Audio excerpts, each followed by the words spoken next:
What's up, good people? It's your boy Catlikekenz again, and I'm here with a reaction video. We on the cartel.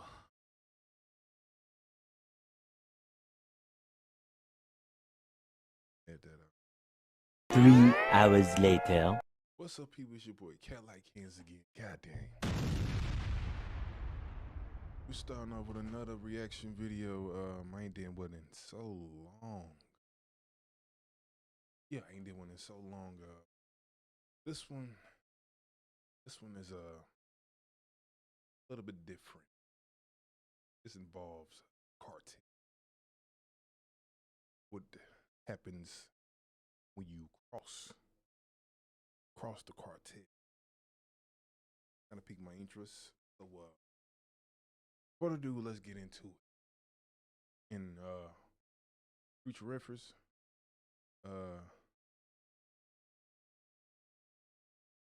commercials. You know, I ain't paying the premium package, so you gotta deal with the commercials, bro. I'm not paying that, bro. If you wanna donate your boy, you know, can if you want. I'm not pressing you, pressuring you. All right, let's get on, I'm broke, baby. October 10th, 2010, Martin Cota Monroy made the grave mistake of stealing from an unforgiving Mexican cartel. Well, that pissed off the cartel, and what they did to him changed the course of his life forever. These are the times wannabe gangsters messed with the wrong cartels. In 1978, Palma got busted for drug trafficking in Arizona and ended up having to serve 8 years in a U.S. prison. But the real nightmare started after his release. He came home to a devastating truth.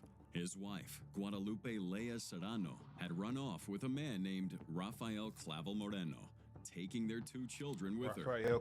What Clavel didn't realize, though, was that his betrayal wasn't just about stealing another man's family.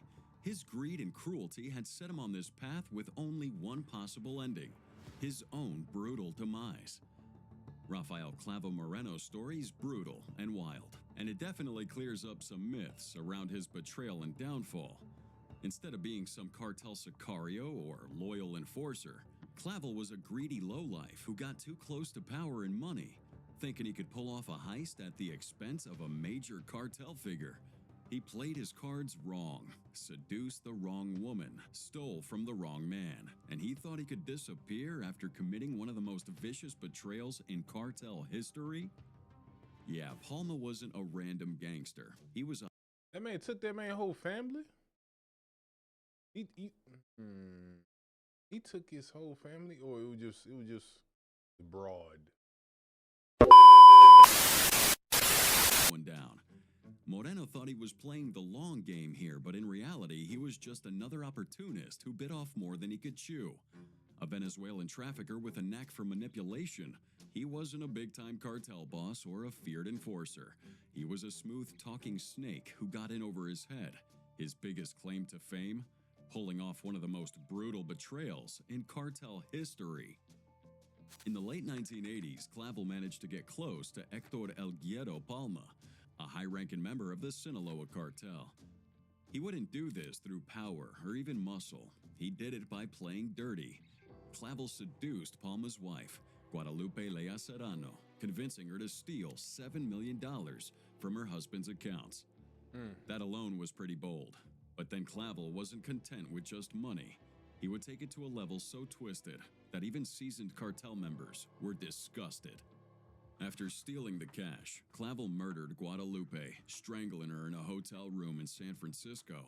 Now, later myths would say that she was beheaded and her body actually dumped at a campground. Clavel then kidnapped Palma's 2 young children, Jesus and Natalie, that's crazy and work. takes them to Venezuela and That's throws them off a bridge, that's their bodies landing in a shanty down below. It's a crime so vicious it would spread fear amongst cartel circles. Clavel wasn't acting like a disciplined trafficker, but more like a reckless madman, desperate to prove himself. Now, what Clavel failed to realize was that in this cartel world, actions like this don't go unpunished. That's crazy Palma, work. devastated and enraged, goes on this relentless rampage for revenge with the aid of his allies in the Sinaloa cartel. He initially believed that his old boss, Miguel Angel Felix Gallardo, was behind the killings.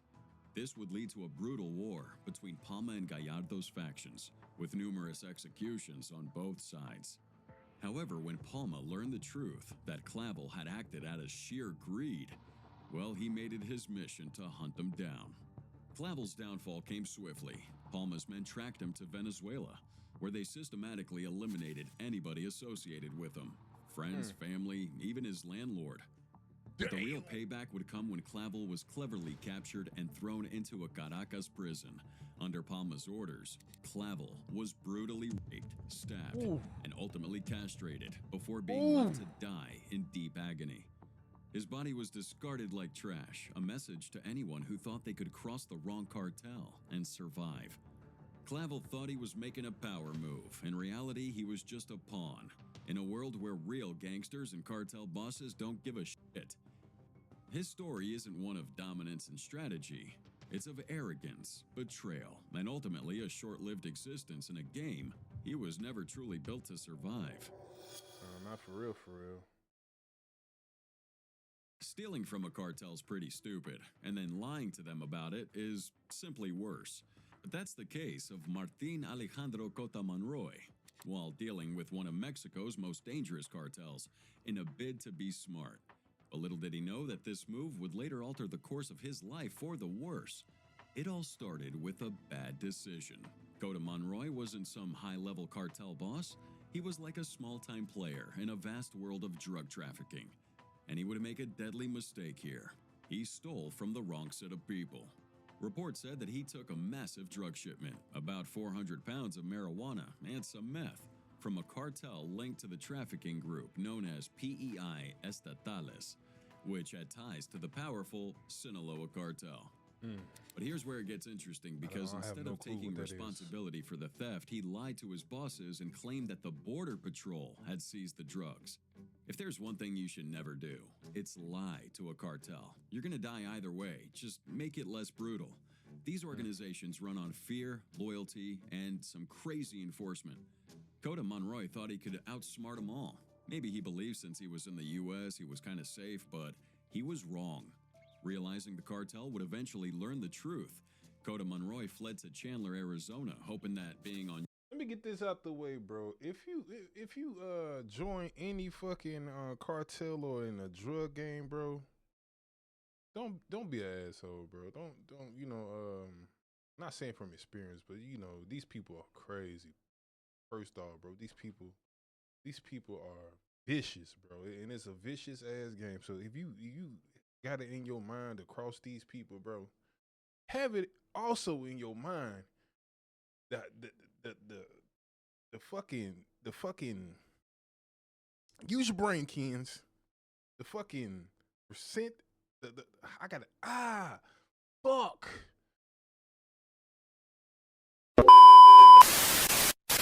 It's high as fuck, bro.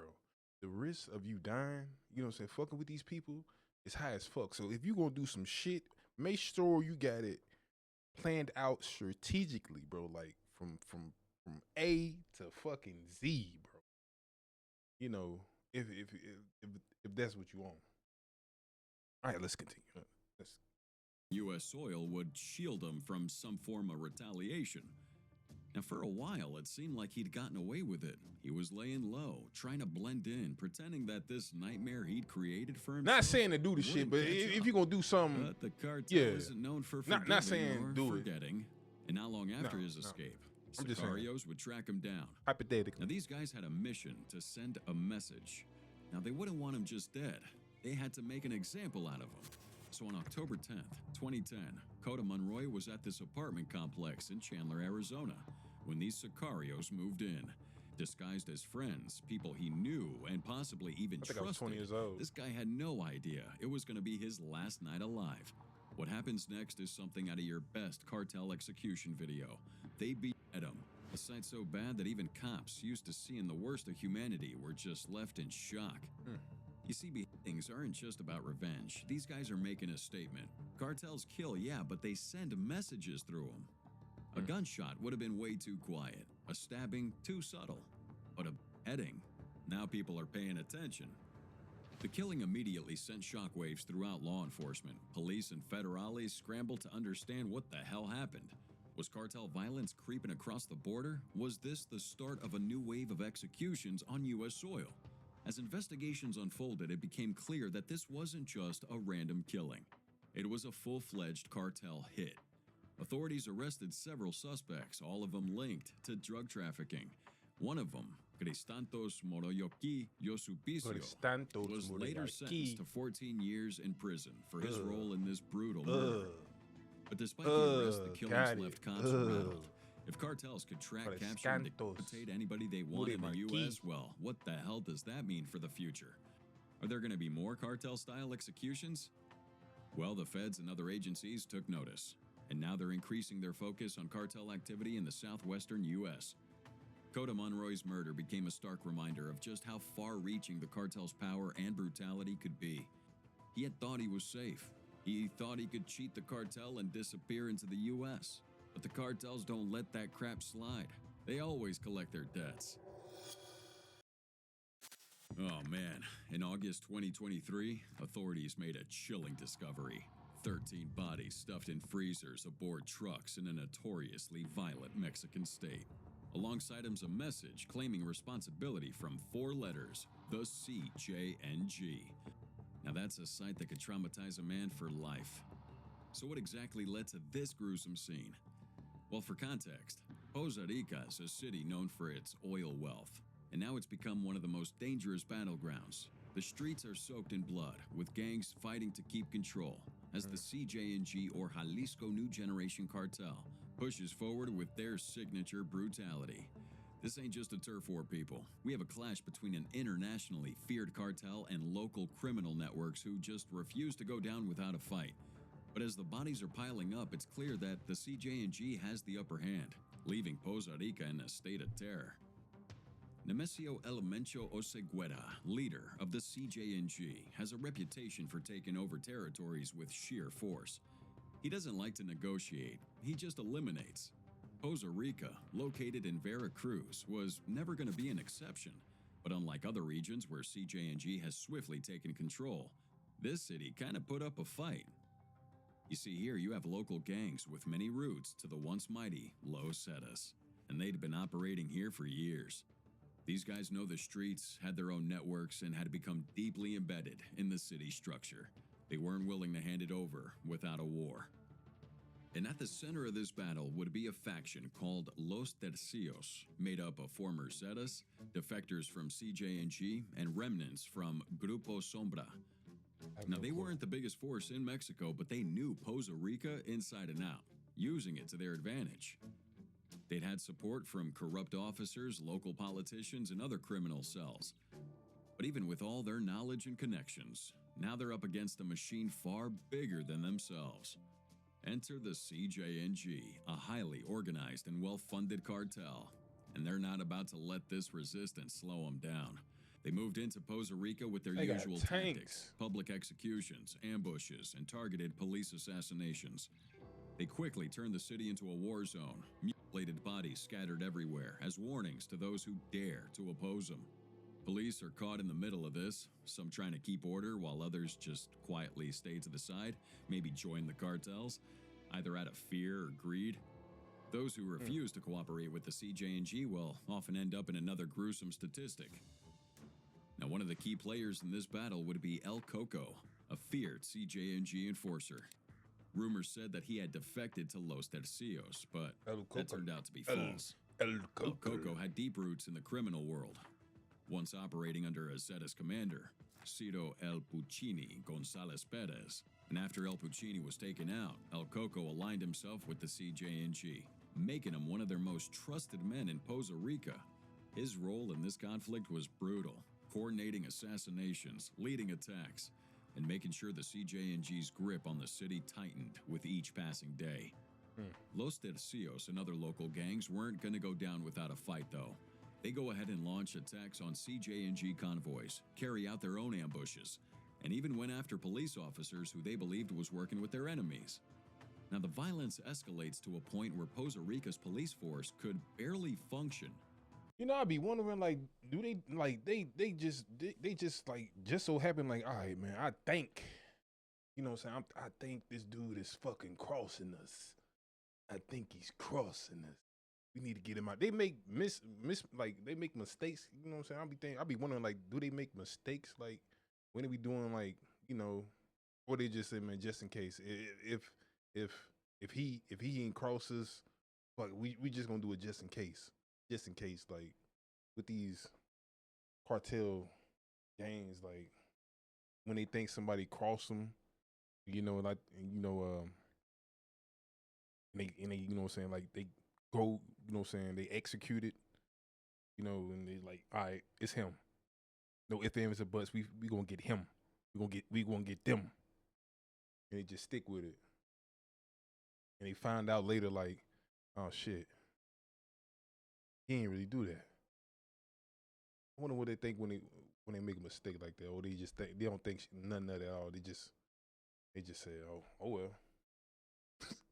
Cops resigned en masse, either too afraid to continue or because they'd been bought off. Entire neighborhoods became no-go zones, with poor civilians caught in the middle of a war they had no part in. The brutality on both sides was relentless. Mass executions were like common. In one particularly gruesome event, several bodies are left in a pile with a CJNG banner. A clear message that resistance was futile. Los Tercios struck back by targeting a police convoy they believed was assisting the CJNG, killing many cops in a coordinated ambush. The response, though, was immediate. El Coco and his men launch a series of retaliatory strikes, executing anyone suspected of siding with Los Tercios. But no matter how much the local gangs fought, CJNG is just too strong. This cartel has more guys, more money, and more firepower. The local resistance was determined, but they were being worn down. Hold on, give me a minute. Well, it's gonna be a hold on. I gotta go check on my food. It's gonna be like a little split second for you, but it's gonna be a whole minute for me. Just give me a hot minute, bro. All right, I'm back. Is 2023. After years of bloodshed, the violence reaches a new peak when CJNG launches a devastating series of attacks that wipe out several key members of Los Tercios. They go after the cops, business owners suspected of financing the rivals, and even local politicians. Poza Rica becomes a city under siege, with the government struggling to contain the chaos. So the Mexican government couldn't ignore this any longer. In response to the escalating violence, they launch a massive crackdown in August 2023, leading to the arrest of several cartel members from both sides. Dozens of ops were taken down, including some high-ranking figures within Los Tercios. But while the arrests made headlines, it wouldn't really change the reality on the ground. You see, the damage was done. The CJNG had effectively asserted their dominance, proving that no matter how much the resistance had, they'd always be one step ahead. Now, for the poor people of Poza Rica, there's no victory anywhere, just survival. Businesses shut down, families fled, and those who remained, well, live in constant fear. The cartel had left a permanent scar on this city, and even with some guys behind bars, the CJNG's power remains unchallenged. These guys had made their point. This was their territory now. But even now, the fight isn't completely over. There are still remnants of Los Tercios, whispers of the resistance. But the actual reality is pretty clear. CJNG had won that battle, and Poza Rica will never be the same again. The FBI is on the case of a missing Texas man they say bragged about stealing thousands of dollars from a Mexican cartel and then disappeared just 2 hours later. It all started with a boast. A reckless claim made over the phone that would cost Eric Tadeo Ramirez everything. Let's go to March 24th, 2023, Laredo, Texas. Ramirez is talking with this woman on the phone, a convo that seemed casual but soon would turn dangerous. He makes a bold declaration. He'd stolen $50,000 from Cartel del Noreste, or CDN, which happened to be one of the most violent remnants of the once dominant Los Zetas cartel. But that wasn't the worst part. He laughed it off, saying that now he's in the U.S. and had nothing to worry about. That was his first mistake. For some reason, Ramirez felt safe in Laredo, a border city, but it's still the U.S. He might have assumed that the CDN's reach wouldn't have extended beyond Nuevo Laredo, a stronghold just across the Rio Grande in Mexico. And maybe he believed that American law enforcement would protect him if anything went wrong. But for some reason, he forgot cartels don't play by the same rules as everyone else. A bunch of masked guys with their guns arrived at his residence in a blue pickup truck.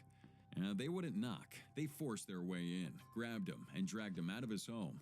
His screams were futile, and no one could stop what was happening. This guy was shoved into a truck and taken straight to the Juarez-Lincoln International Bridge, the gateway between Laredo, Texas, and Nuevo Laredo, Mexico. And what happened next is caught on surveillance cameras. And guys, it's nothing short of horrifying. The cartel's truck reaches the bridge. Ramirez makes a last-ditch effort to escape. The footage shows this bloodied man, Ramirez, managing to push the door open while the truck was still moving. He tumbles out, hits the pavement pretty hard. And for a brief moment, he must have felt like he had a chance. But his captors weren't about to let him go. The video captures the chilling moment when one of the kidnappers jumps out, rushes toward him, and drags him back into the truck. The door slams shut, and just like that, Ramirez disappears into Mexico. That's the last time he was seen alive. Once in Nuevo Laredo, Ramirez is now in cartel territory. This guy ain't nothing more than a dead man walking. No one steals from Cartel del Noreste and gets away with it. Especially not somebody like him, some small-time player who thought he could cheat one of the most ruthless organizations in Mexico, please. Details of what happened to him remain unclear, but given the cartel's history, it's not hard to imagine his fate. Buried alive. CDN is infamous for its brutal executions, beheadings, dismemberments, and other unspeakable acts meant to send any kind of message they want. You see, when these people kill, it's a message for you, not to f*** with them. However you book, first check Kayak to search hundreds of travel sites at once and compare hotel prices to find a great deal. Ribeye must have cost a fortune, huh? It's an Aldi thing. If you're a man, then you've probably heard Okay, multiple all these meat don't versions last of the that long, following bro. sayings throughout your entire It's good life. for 2 days. Man up. These are facts. Don't cry. Back in the U.S., Ramirez's girlfriend and sister knew something was terribly wrong. So they reported the kidnapping to authorities, and soon the FBI got involved. With cartel violence seeping into American cities, we didn't have a random abduction here. We had a major security concern. Investigators worked quickly, and it wouldn't take long before they arrested a suspect. Jonathan Gabriales, a man with known ties to the Cartel del Noreste. Under questioning, Gabriales admitted to his role in the abduction. He confirmed that Ramirez had stolen from the cartel and that this was the consequence. But that arrest didn't change the hope of finding Ramirez alive. This wasn't the first time a cartel had reached into the U.S. to exact revenge, and it definitely won't be the last. Cartels have operated on both sides of the border for decades, using American cities as hubs for drug distribution and money laundering. But cases like Ramirez's really highlight something even more terrifying. Yeah, cartels aren't just smuggling drugs around, they're bringing the violence with them. And for decades, people have believed that being in the U.S. kind of provided some level of protection from cartel retribution. Well, Ramirez's case shattered that illusion if you had it. His fate proved that if a cartel wants to get you, ain't no border, no law enforcement agency, and no amount of hiding gonna stop him. Ain't no But what mountain makes high this enough. case so tragic Ain't is no how valley easily low it enough. could have all been avoided. Again, this guy wasn't some high-level cartel figure or a major player in the drug trade. He was a guy who got greedy and made the fatal mistake of thinking he can outsmart one of the deadliest organizations in the world. But you gotta give it to him. He had the balls to brag about it like he was something, but that was the moment his fate was sealed. The CDN, like many others, thrive on fear and control. The moment you take from them, you become an example. You see, because what they do to you, they want to make sure that everybody understands it can happen to them, or worse.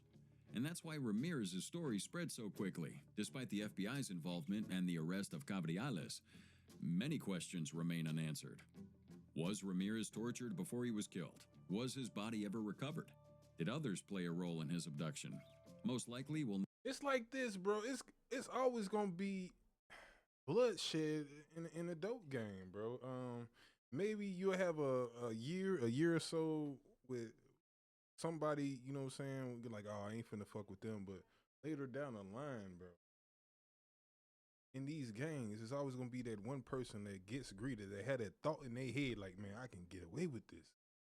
I can do this.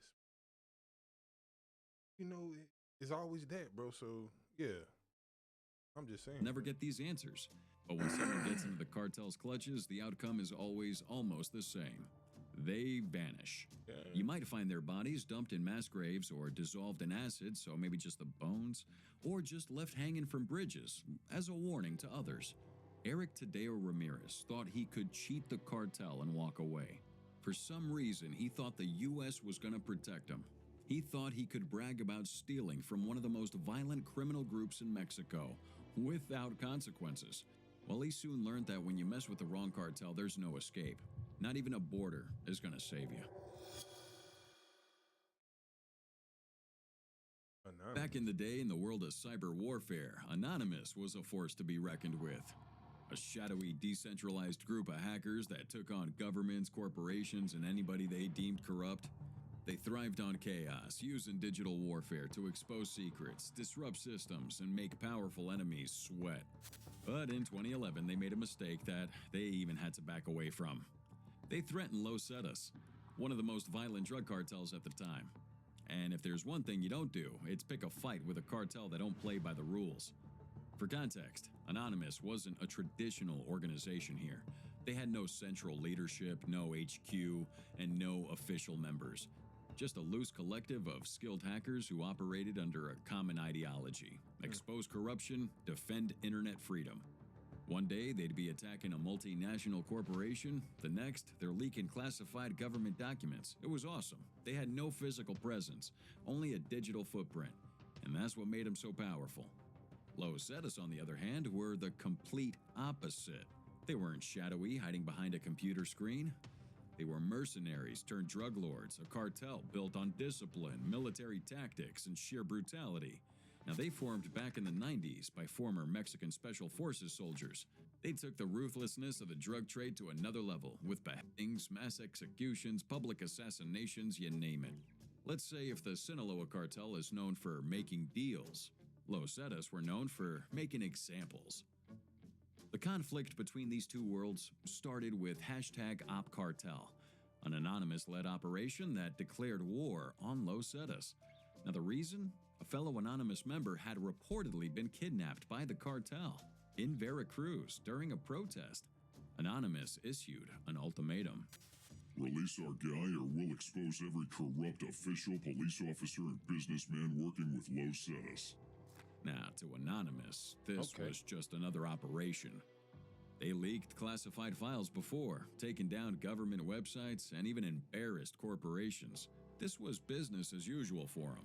Except this ain't the FBI or some greedy corporation. This is Los Zetas, and they don't play by the same rules. Now, at first, it seemed like Anonymous had the upper hand. The cartel relied on secrecy, and a massive data dump exposing their network could cripple their operations. But what Anonymous didn't realize was that Los Zetas had something far deadlier than data breaches: real-world terror. The cartel didn't issue legal threats or counter hacks. They didn't file lawsuits. They hunted people down. And within days, rumors spread that Los Zetas now had their own cyber experts to track down anonymous members. Unlike corporations who could only fire their employees or tighten security, the cartel had a different solution: kill anyone they identified. Now, the cartel had made examples out of journalists and bloggers who spoke out against them. Bodies are found hanging from bridges with warnings carved into their flesh. And a few months before #OpCartel, a woman known for reporting on cartel activity through social media was beheaded. Her lifeless body was dumped with a note that read, "This will happen to anyone who messes with us." You see, Anonymous wasn't facing a cyber war. They're facing the war of blood. As the operation's launch date approached in early November 2011, something unexpected happened. #OpCartel was suddenly canceled. Well, for a group that had taken down world governments, corporations, and law enforcement agencies, backing down seemed out of character. So, what happened? Well, it turns out some members of Anonymous claimed it was out of concern for innocent people who might be caught in the fallout. Smart move. But others suggested that it was something far more chilling. that the cartel had already tracked down key members and made direct threats. Think about it. Anonymous had always been untouchable because they operated online. But Los Zetas didn't need to hack anybody. They just needed names, addresses, and a few bullets. Reports surfaced that Anonymous members in Mexico had gone silent. Some deleted their accounts, others stopped communicating altogether. One anonymous hacker would even release a video, his voice shaking, urging the group to abandon the operation. So in the end, Anonymous never released any confirmed list of cartel-affiliated officials. Some reports claim that the kidnapped hacker had already been freed before the operation was abandoned. But details remain unclear. What's certain, though, is that Anonymous underestimated the real-world consequences of their threats. Governments and corporations might retaliate with their lawsuits and counter-hacks, but Los Zetas? Come on. That was a mistake. They have execution squads. And after this near-deadly mistake, Anonymous returned to its usual activism. I mean, what would you do? What the fuck would you do? Your life is on the line, man. What would you do? They just talking about hackers. Taking on corrupt governments. Maybe not Mexico's. Corporations. And politicians. But you know what they never did again? Directly challenge a major cartel. And as for Los Zetas, well, their power declined over the years due to government crackdowns and infighting. And by the late 2010s, they'd fractured into smaller factions, no longer the dominant force they once were. But their legacy of terror remained. The Anonymous v. Los Zetas incident stands as a chilling reminder. Hackers may be powerful in the digital world. They can leak your files, shut down websites, and expose all your secrets. But when the enemy doesn't rely on the internet, and when they don't care about exposure, and when their only purpose is pure, unrelenting violence, well, that's when even the world's most notorious hackers realize that they've messed with the wrong people, maybe. Anonymous learned that one the hard way. Could have been worse. And in this game of chicken, Anonymous backed off. All right, that's it, man. That is it, man. What I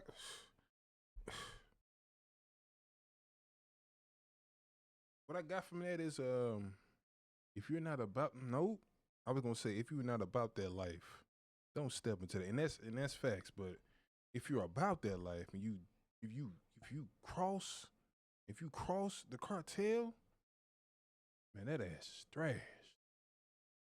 That ass is trash, man. Comment on the comment section, bro. Don't forget to subscribe if you mess with my channel. Leave a like, bro. It helps a lot. And I'm supposed to give y'all the signature quote or something, which I don't have. Mud. All right, till next time, man. Y'all stay safe out there, man. This cat.